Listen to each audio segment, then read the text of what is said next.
Heather, if you want to log out on Binance, then this video is for you. First, open your Binance application. Then, from here, I'm going to verify it later. So I'm going to cross it like verify later.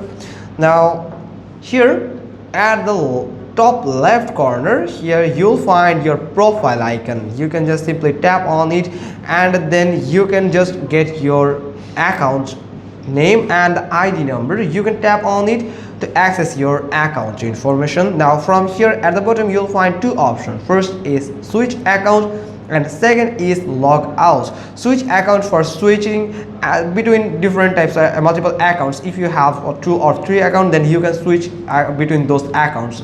And if you want to log out from a specific account on Binance, then you can just simply tap on log out, and it will take a short loading and you will be logged out from your Binance application. Now if we tap on this profile icon here, you can find that there is no profile right now, and there's an option for sign up or login for a new account. So that's how you can simply log out on Binance. It's pretty simple. Hope you like this. If so, then give us a thumbs up. Don't forget to subscribe our channel, and thanks for watching. Till next time.